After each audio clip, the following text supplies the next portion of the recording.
Мектеп, IQ және жетістік. Бала мектепке барғысы келмесе, оқуда азап көрсе, бұл өкінішті жағдай. Жер бетінде миллиондаған баланың сауат ашып білім алуға мүмкіндігі жоқ. Ауыр жұмысқа жегіліп, кедейшілікте, жоқшылықта өмір сүріп жатыр. Әлемнің бір бұрышында әрең күн көріп жүрген балалардың бар екенін ол қызыңыздың білгені дұрыс. Бірақ қайта-қайта олардың есіне сала беру жөн емес. Себебі мұндай аянышты өмірді елестетуге олардың қиялы да, санасы да жетпейді. Мектеп қай кезде бала үшін азапты орынға айналады? Біріншіден, кей ата-ананың орынсыз амбициясы кері ықпал етеді. Баланы қарапайым орта мектепте оқытуды қор санап, түрлі лицей, гимназия, жекеменшік ақылы мектептерге береді. Сөйтіп баладан шектен тыс көп нәрсе талап етеді. Артық қылам деп тыртық қылу деген осы. Бала күрделі оқу бағдарламасынан ғана қиналмайды. Сонымен қатар, дарынды сыныптастарының қасында өзін кем сезініп қиналады. Сондықтан бала өз қабілетіне лайық ортада білім алуы керек. Лицейлерге сүйремес бұрын қарым қабілетін бір тексеріп алған жөн. Оны қалай тексереміз?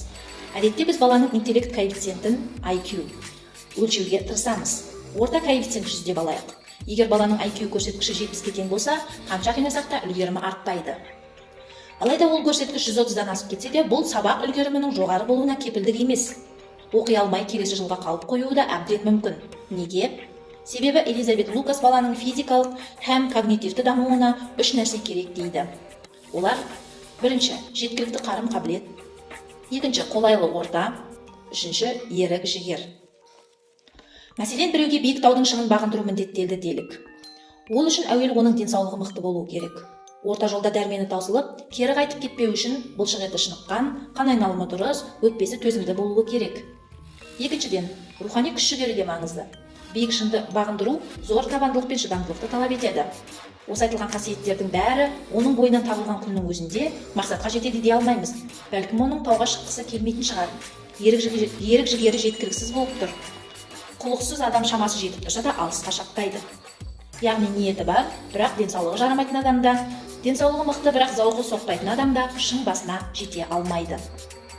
Үшіншіден, қаһарманымыздың денсаулығы бар, шыңға шыққысы келеді, бірақ арнайы киім кешек, альпинист саймандарын алуға материалдық жағдайы жоқ шығар.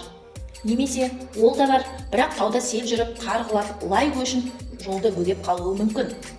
Яғни қолайлы орта жоқ. Енді осы қағиданы оқушының жағдайында қарастырып көрейік. Оқушы жақсы нәтижеге жетуі үшін 3 нәрсе қажет. Мықты IQ, білім алуға қолайлы орта және баланың ерік қалауы мен талабының болуы. IQ 130 болса да, ол білімге деген құлшынысының емес, тек қарым қабілетінің өлшемі. Адам еркіндігін таптауға болмайды.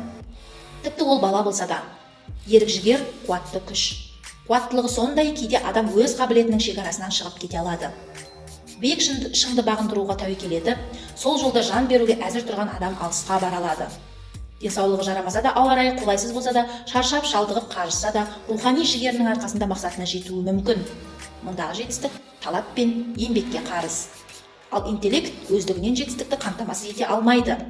Осы тұста бір нәрсені ескеру қажет. Мектеп бала бойындағы дарынның кез келген қырларын қолдай бермейді. Мектеп үшін әлеуметтік, музыкалық, практикалық қасиеттерден гөрі есте сақтау, есепке жүйріктік, сөзге шешендік сынды қабілеттер маңыздырақ. Бір жолы оқушылардың жазған мәтінін тексеріп отыр едім, қарындашымның ұшы сына берді. Бір қыз сөмкесінен өзінің қарындашын шығарып, "Мынау жақсы жазады" деп маған ұсынды.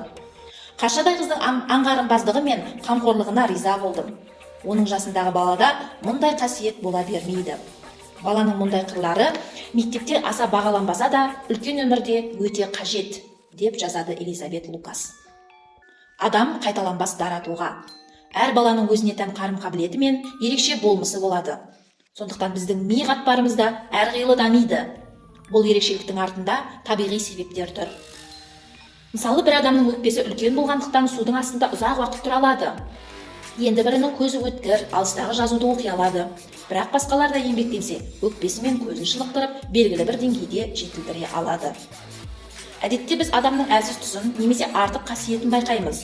Мүлдем ештеңеге қабілетсіз адам болмайды.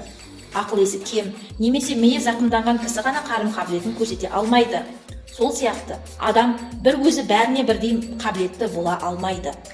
Интеллект деңгейі бірдей болса да, бір адам есепке жүйрік, екіншісі шешен, енді біреу музыканың нәзік иірімдерін терең сезіне алады. Осындай жүздеген мыңдаған бағыт бар. Адам соның бірнешеуіне қабілетті болуы мүмкін, бірақ Құдай бір адамға бәрін үйіп төгіп бермейді. Осылай қарым-қабілеттің өзгеріп құбылып тұруы жеке ерекшелікті білдіреді. Бұл табиғаттың бізге берген сыйы.